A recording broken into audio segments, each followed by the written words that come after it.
माझी तब्येत बघून मला डोळे वटारून पाहू नका कृपया. तुम्ही मी आलं तसं डोळे वटारून पाहिले, आपल्या तब्येतीवर जाऊच नका. तसं तर कोणाच्या तब्येतीवर जाऊ नये. राज्य सरकार 3 महिने झालं बेजार आहे. जरांगे पाटलाच्या तब्येतीवर गेलं होतं, परेशान आहे. तब्येतीवर काही नसतं. दिल्लीचं तख्त हालायला लागलं महाराज. एवढी ताकद साध्या माणसात आहे. तब्येतीवर जाऊ नका. माया तर जाऊच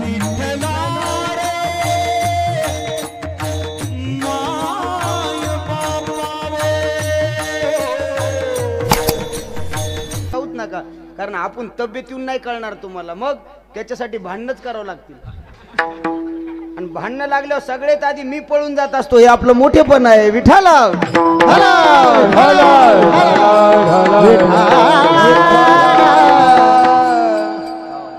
अतिशय गोड वातावरणामध्ये आपला कार्यक्रम चालू असतो. महाराष्ट्रातली नामवंत बैठे बैठे सावधान, बोलायचं नाही. महाराष्ट्रातली नामवंत कीर्तनकार या ठिकाणी आलेली आहेत. आणि एक सांगतो, ह्या कोटाव जाऊ नका बरं. मला आता एक जणांना दिलाय म्हणून घातलाय. मला कोणी काही दिलं की घालीत असतो, फक्त साडी सोडून. हे बी लक्षात असू द्या.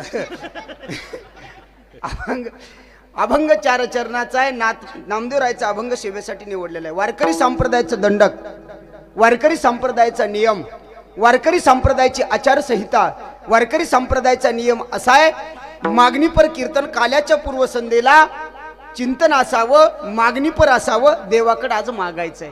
ऐका मग का हो महाराज, गेली 7 दिवस झालं ही देवेगाव नगरीमध्ये सप्ताह चालू आहे, कीर्तन चालू आहे. 7 दिवस आम्ही मागू शकत नाही का? महाराज म्हणले नाही मागू शकत. का मागू शकत नाही? अरे जोपर्यंत अधिकार प्राप्त होत नाही तोपर्यंत मागू नये. आलं का लक्षात?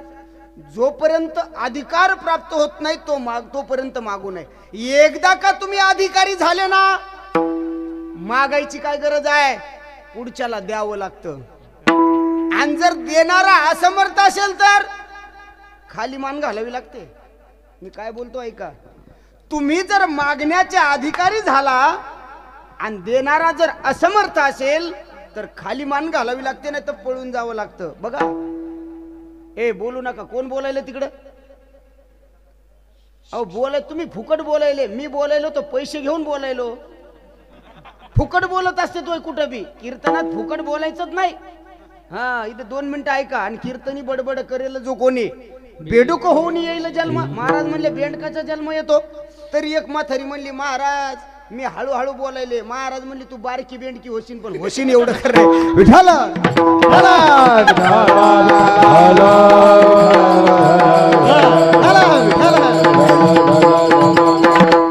ऐका, तुम्ही जर बारकाईनं लक्ष दिलं ना, लक्षात घ्या मी काय सांगतो हे तुमच्या लक्षात येईल. ऐका, कीर्तन म्हणजे टाइमपास आहे का?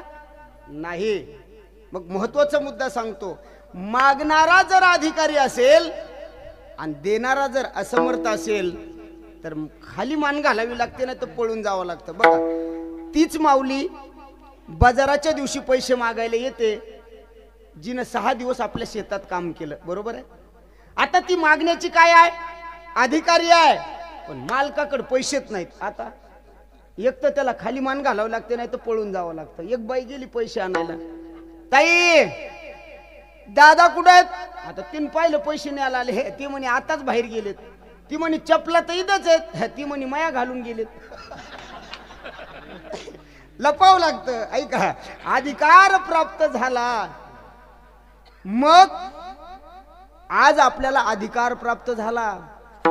मग महाराज आम्ही असं काय केलं हो गेली 7 दिवस की आज आम्ही मागण्याचे अधिकारी आहोत? बरं मला सांगा, मागण्याचा अधिकारी कोण कोण आहे?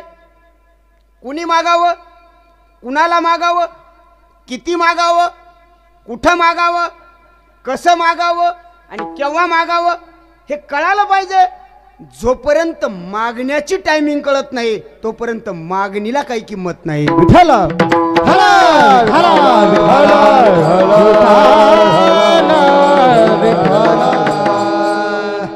मग कामाच्या आधी घेतल्या जाते त्याला उचल म्हणतात. बाबा म्हणायचे उचल घेऊ नको उचल्या. शब्द कळून घ्या. आपलं कीर्तन नीट ऐकायचं बरं, कारण आपला काही भरोसा नाही. मी मरत नाही. पण मी कधी एखादा चांगला शब्द बोलतो माझी मलाच कळत नाही, म्हणून नीट ऐकायचं. आणि आमचं आल्या आल्याच ठरलं, मला पप्पू भाऊन सांगितलं महाराज 12 वाजेपर्यंत चाललं पाहिजे. 12च्या अलीकडे 1 मिनिट थांबू नका आणि 12च्या पुढे 1 मिनिट जाऊ नका. आणि कदाचित मला बोलण्याच्या नादात जर लक्षात राहिलं नाही 12 जर वाजले तर कोणी बी उठून उभा राहायचं आणि फक्त एवढं म्हणायचं महाराज आता जाऊ द्या ना घरी. मग माझ्या लक्षात येईल आता वाजले की 12 आणि मग आपण कीर्तनाचा शेवट करायला काही हरकत नाही. ऐका महाराज, मग आज मागण्याचा अधिकारी कोण कोण आहे? मग ऐका कोण कोण अधिकारी आहे. मी अर्धा तास अगोदर याच्यासाठीच आलो, मी यादीच केली महाराज. कोण कोण अधिकारी आहे? ज्यानं या सप्ताहाचं नियोजन केलं ती सप्ताह कमिटी मागण्याचे अधिकारी आहे. ज्यानं या सप्ताहामध्ये अन्नदान केलं, रोज पंक्ती येत ना, वा वा, अन्नदातेसाठी टाळ्या वाजवा एकदा. हो, पण माझी यावर्षी जेवढे बी अन्नदान केले त्या सगळ्याला विनंती आहे, पुढच्या वर्षी रजिस्टर घेऊन या. आदल्या दिवशी जे कीर्तनाला त्याची हाजरी घ्या, तेवढ्याला जीव घाला. पंगत 1.5 लाखाची, माणसं 800 कसं जमन? काही काही बरेच जण जेवून घरी झोपलेत. सप्ताहातलं जेवण करून घरी झोपायचं नाही बरं, माझ्याकडे लक्ष द्या. नाही नाही नाही नाही, ते पचत नसतं, ॲसिडिटी होत असते. मधुकरी जर आपण मागून खाल्ली भजन नाही केलं ना, पोट फाडून बाहेर येत असते. लक्षात ठेवा, हे अन्नदान फार सात्विक आहे. ऐका, मग ज्यानं अन्नदान केलं ते मागण्याचे अधिकारी आहेत. ज्यांनी ज्ञानदान केलं ते मागण्याचे अधिकारी आहेत. ज्यानं मेहनत केली या धर्म मंडपामध्ये, पंगत वाढली, पत्रवाळी उचलली, ते मागण्याचे अधिकारी आहेत. ज्यांनी भजन केलं, कीर्तन केलं, गायन केलं, वादन केलं, ज्यांनी कीर्तन ऐकलं ते मागण्याचे अधिकारी आहेत. अजून पुढे जाऊन बोलू, जे कीर्तनाला आले नाही पण पहिल्या पंक्तीला जेवले ते पण मागण्याचे अधिकारी आहेत. आणि अजून बस खाली, अजून पुढे जाऊन बोलू, जे न पंक्तीला पहिल्या जेवले वाढण घेऊन गेले का, वाढण. वाढण माहिती आहे तुम्हाला? हा, वाढण काय असतं माहिती आहे का? सगळे जेवल्याच्या नंतर शिल्लक राहिल्यावर नेतात त्याला म्हणतात वाढण, पण पहिल्याच पंक्तीला नेतात त्याला वाढण म्हणत नाहीत. ते म्हणजे या मालकाला वाढण असतं, ते लक्षात ठेवा. ते ज्याला कळालं त्याला धन्यवाद. विठ्ठल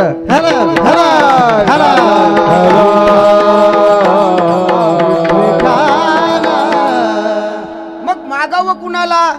महाराज म्हणतात, अरे मांगो उसी से, अरे मांगो उसी से जो दे खुशी से और फिर मांगना ना पडे किसी से. त्याला मागावं.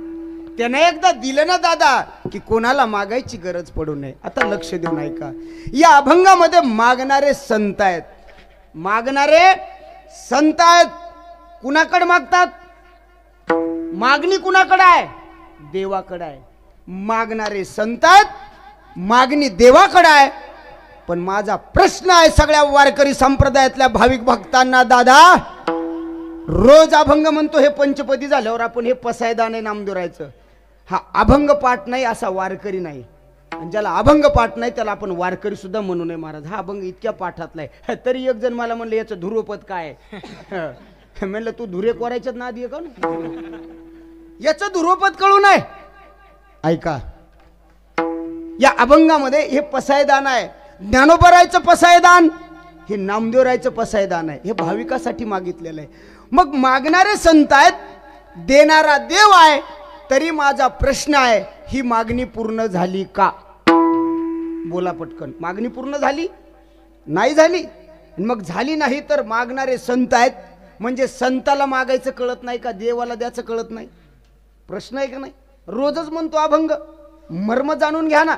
अरे काय मागितलं हे तर कळायला पाहिजे का नाही? कुणी मागताय? अरे मागणारे संत आहेत. कारण संत काही मागत नाहीत. संत काही मागत नाहीत याचा अर्थ असा कधीच होत नाही की संत काहीच मागत नाहीत. हा, काही मागत नाहीत का? कारण ते आम्हाला उचित नाही. काही मागणे हे अमानती, ओ काही मागणे हे अमानती, काही मागणे हे अमानती, काही मागणे हे अमानती. वडिलाची रीत जाणत तो, वडिलाची रीत जाणत, वडिलाची रीत जाणत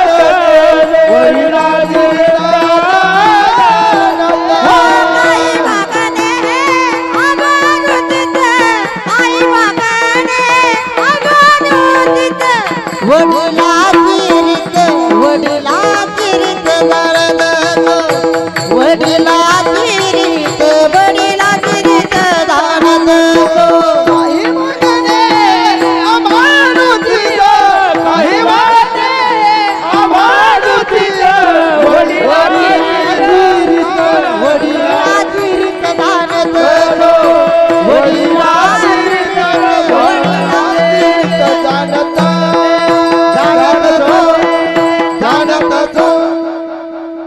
वा माऊली महाराज. महाराज म्हणतात काही मागणे हे अमानुचित का वडिलाची रीत जाणत असो. महाराज वाढ वडिलाची परंपरा आहे, काही मागत नाही आम्ही. ऐका कुठे गेले हो ऑपरेटर, तुम्हीच आहेत का? जर लक्ष द्या ना दाजी. नुसतं फिरीत राहायचं बटन आम्हाला वाटतं काहीतरी करायले. हा हे लक्षात ठेवायचं. विठाला विठाला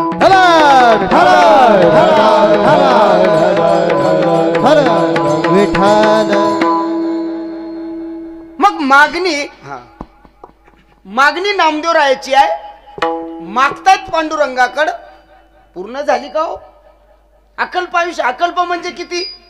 अकल्प म्हणजे किती आहे? शब्दकोशाच्या बाहेर आहे, शब्दात सांगता येत नाही. म्हणून एक उदाहरण सांगितलं. आता घरी नाही ना मी एवढं. बरं झालं ढेपच आणून दिली नाही खाय. ऐका नाही बरं आहे, असंच असतं.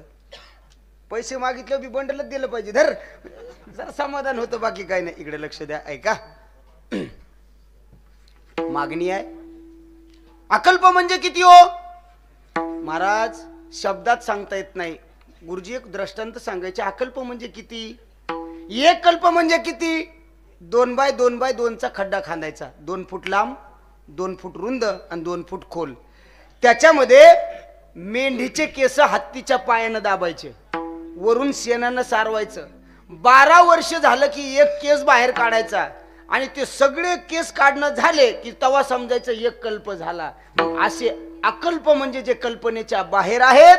मग महाराज एवढं आयुष्य कोणाला मिळालं? 100 वर्षाच्या वर कोणी जगलं का हो? बघा मला तर असं म्हणायचंय, मला असं म्हणायचंय, हा अभंग नामदेव रायांनी माऊली समाधीकडे जात असताना त्यांना उद्देशून जगाच्या मालकासाठी लिहिलेला अभंग आहे. की देवा अरे वय 22 वर्षाचं आहे माऊलीचं. माऊलीचं वय किती? 22 वर्ष. अरे ऐका ना, वयाच्या 22 वर्षामध्ये जगाला ते ग्रंथ दिले 100 वर्षाच्या माणसाला कळणार. बरोबर आहे? साधा हरिपाठ कळत नाही हो माऊलीचा. किती ज्ञान आहे हरिपाठाचा. एका अभंगाचा अर्थ सुद्धा कळत नाही. अभंग आपण फक्त बोलून जातो, त्या अभंगाचं मर्म सुद्धा कळत नाही. मग अमृत अनुभव आहे, चांगदेव 65 आहे, गाथा आहे.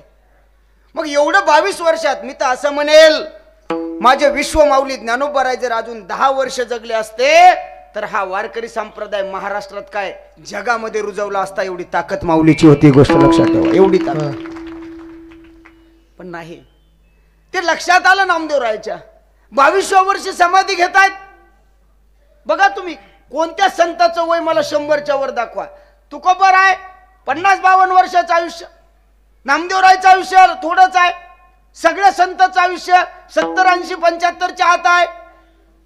एवढंच काय, छत्रपती शिवरायांचं वय सुद्धा 50-52 वर्षाचं आहे. संभाजीराजे अल्पवयात गेले महाराज.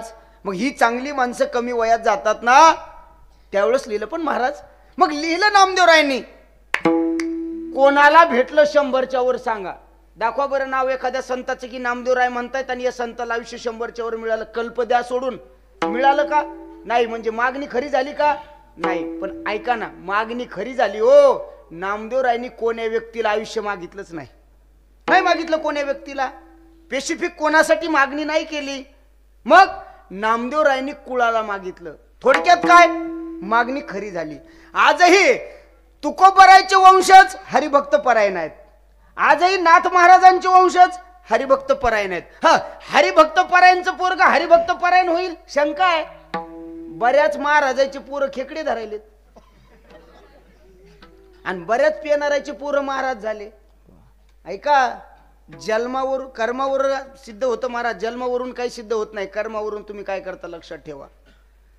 अरे कोणत्या आमदाराचं पोरग आमदार होतं, खासदाराचं पोरग खासदार होतं, पण ते मतदारसंघावरच राज्य करतं. पण जेव्हा सर्वसामान्याचं पोरग गरजवंताचा लढा उभा करतं तेव्हा तो महाराष्ट्राचा वाघ होतो. ही गोष्ट लक्षात ठेवा.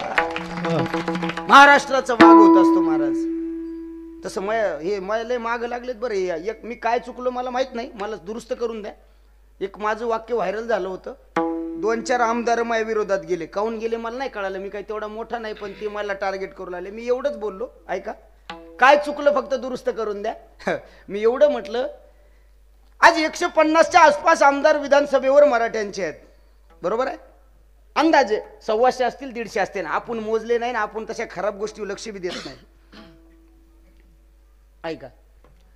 पण महाराज एकही मराठ्यांचा आमदार मराठा आरक्षणाच्या संबंधात बोलायला तयार नाही, समर्थन करत नाही. याचं तुमच्याकडे काय उत्तर आहे? त्याचं उत्तर मी दिलं, दादा काय चुकलं तुम्ही दुरुस्त करा. मी म्हटलं का मराठ्यांचा आमदार बोलायला तयार नाही? त्याचं उत्तर असं आहे, ते मराठ्यांचे असते तर बोलले असते.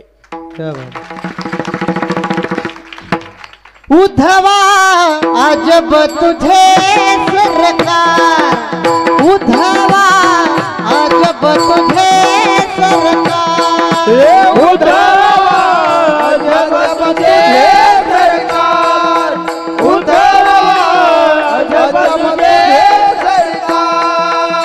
लहरी राजा प्रजा धड़ी, लहरी राजा प्रजा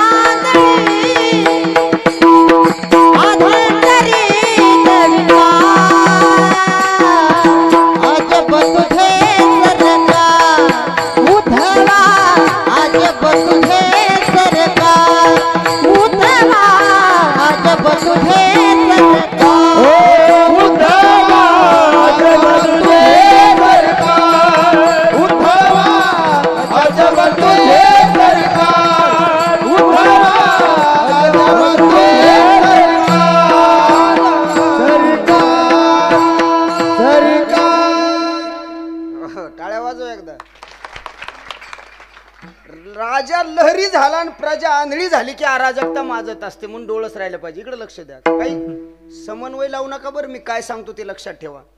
तुम्ही टाळ्या वाजवल्या माझ्या वाक्यावर की ते मराठ्याचे असते तर बोलले असते. त्यानं हेच समजिलं जे तुम्हाला समजलं, पण मला तसं म्हणायचंच नव्हतं. मी त्यांच्या कॅरेक्टरवर संशय घेतला का? नाही. मी त्यांच्या DNA वर संशय घेतला का? नाही हो.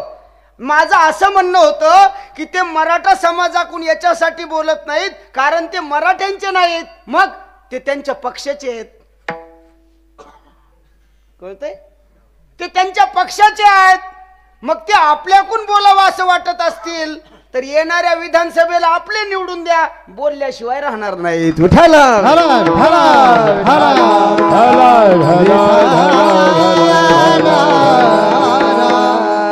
अजून सांगतो, स्पष्ट करतो. आज मागणीचा दिवस आहे, बोलू द्या मला मोकळं.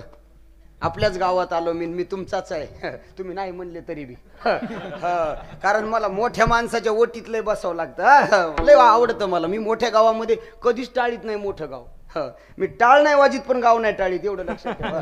हे आपलं नियम आहे. इकडे लक्ष द्या.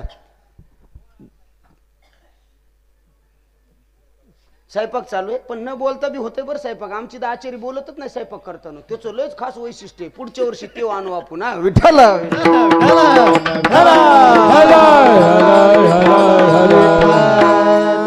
गोड आचार्य, उद्या मी जेवून जाणार आहे, फक्त बोलू नका. आचार्य बिचारा बोलतच नाही, बाकीचे त्याला बोलत आहेत. नाही तर आचार्य महाराज सारखे आहेत बरं. ज्याला फोडणी देताना ठसका सोडता आला तो आचारी नंबर 1, आणि ज्या महाराजाला हसीत आलं ते महाराज नंबर 1. लय मसाला असून उपयोग नाही, फोडणीच देता येत नाही. तसं लय अभ्यास केला महाराजांनी, गाथा पाठ केला पण घरीच आहे, काही उपयोग नाही महाराज. लक्षात ठेवा. मग ती फोडणी जमली पाहिजे. ऐका, बोलतो मी, आपलं गाव आहे म्हणून बोलतो. ऐका, जातीसाठी काम करणं हा कधीच जातीवाद नाही. ऐकताय ना तुम्ही? जातीसाठी काम करणं हा कधीच जातीवाद नाही, परंतु दुसऱ्याच्या जातीचा द्वेष करणं हा मात्र नक्की जातीवाद आहे. ही गोष्ट लक्षात ठेवा. विठाला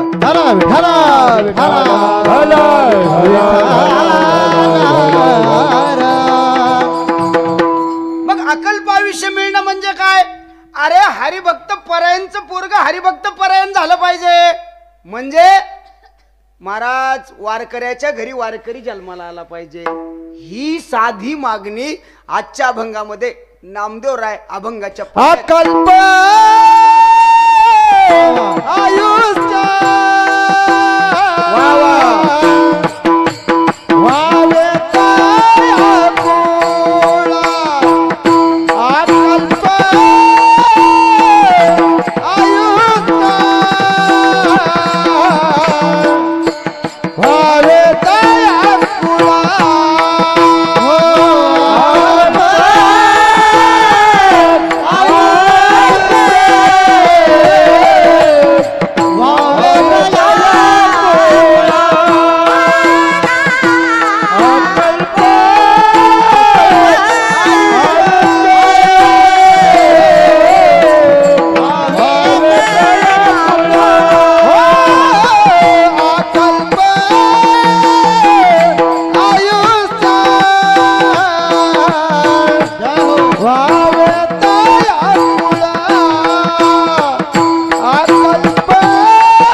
कल्पने